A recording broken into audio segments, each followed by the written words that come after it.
What's up, non-regulatory committee or non-regulatory studies of nanoscale properties, and find out something new here today, guys.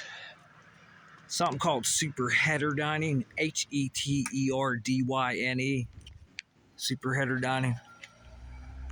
I'm try to catch the conductor galloping here, because the dude conductor galloping right now on that phone wire, that's an IF signal. And who's gonna come? Who's gonna come and do the weights and measurements of this? Non-regulatories. See the conductor moving, the wire moving? It's an IF signal. Oh, there it is over here.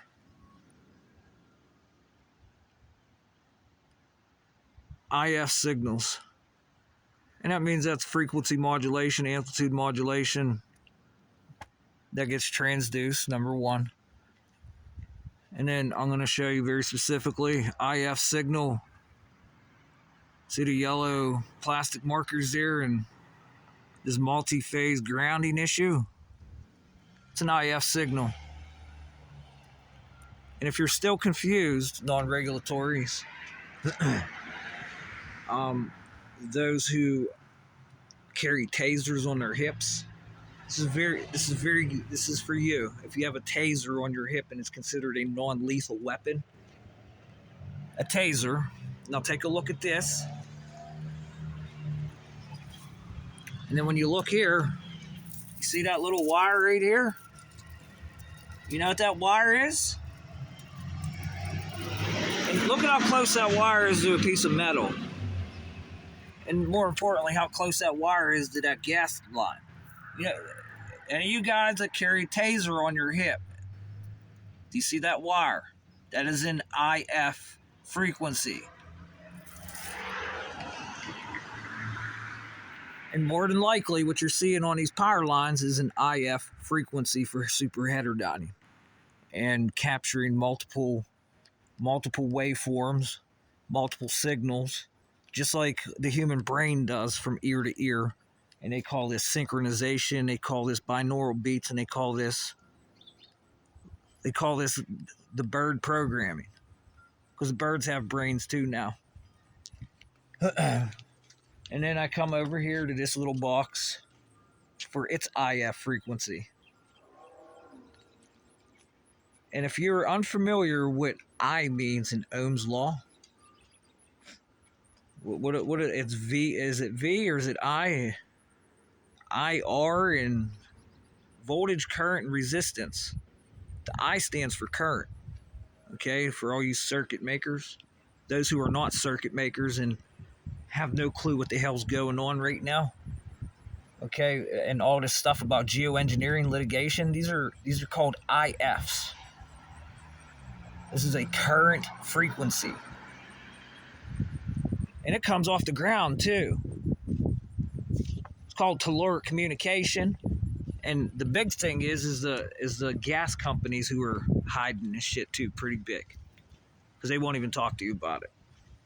Because the gas lines it's a cathodic process. And if you have any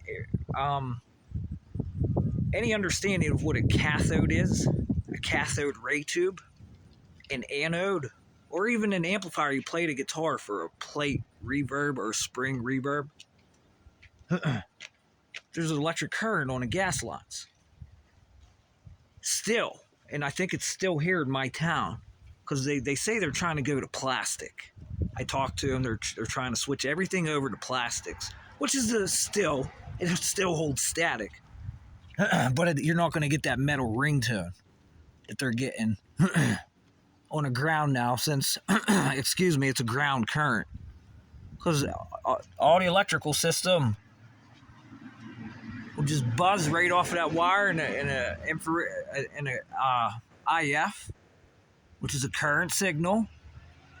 And you can demodulate this. This is what my buddy up at the library is after, is demodulation of signals.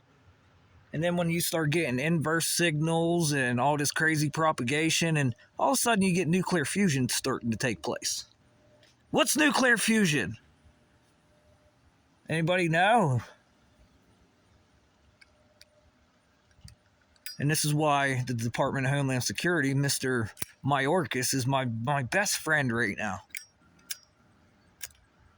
Mr. Mayorkas, am I considered non-regulatory?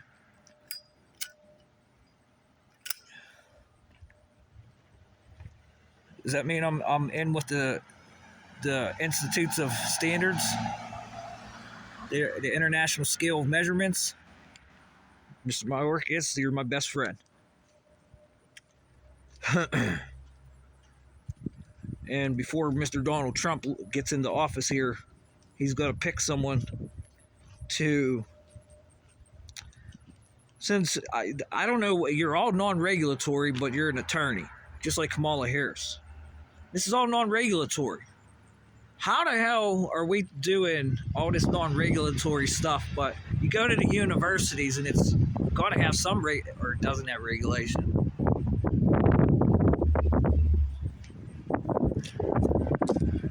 How many people are here on visas? And this is what all this illegal immigration shit's all about. Is non-regulatory shit. Because Mr. Mayorkas, when we're using human beings as antennas, I got it right there. It's attenuation. This is super heterodyny.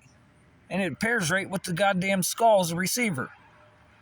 Just, you don't believe me? Ask Mr. Frey that was around before you come out of your daddy's nutsack there, people. Just ask this guy, Mr. Frey. Where they start talking about you pair somebody with a super heterodyne signal and run them into 4 hertz in their brain, just like these crickets going.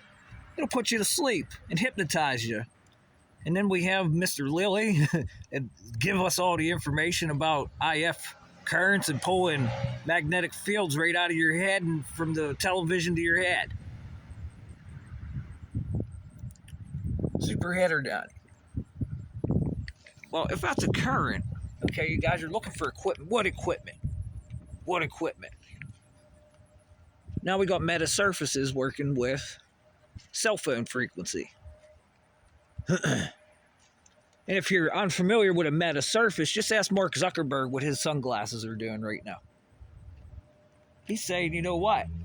I don't need to drill a hole in someone's head and put a semiconductor up there to receive a signal to talk to a computer. I have a direct neurological interface with my sunglasses.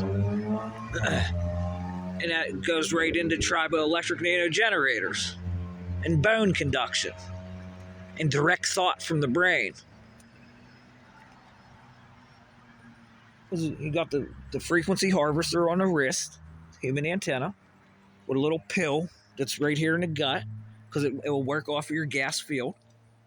And just like gas, when you get a pressure mediation of 15% in a room, you walk into that room, there's a chance of electrostatic potential, and poof! Just on your skin because of all the voltage. And we're collecting all this radio frequency that's coming through us, passing right through. But you get into that CH4 room filled about 15%.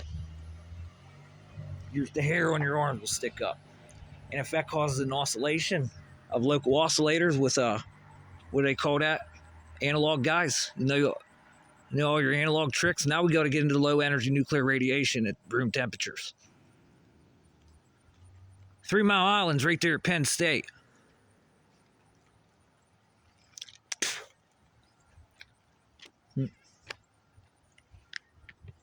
So I'm ready to go to Penn State, I guess. Because here they're doing proposals for IT, and they're talking about current frequency. And that's 13,000 volts up there on those wires. Am I still going? And I just found out, you take a magnet, put it to your finger, just put a magnet, super glue it to your finger, or put a magnet on a table. Any kind of little magnet. And you take an extension cord and you run about 10 amps of alternating current through it, a magnet.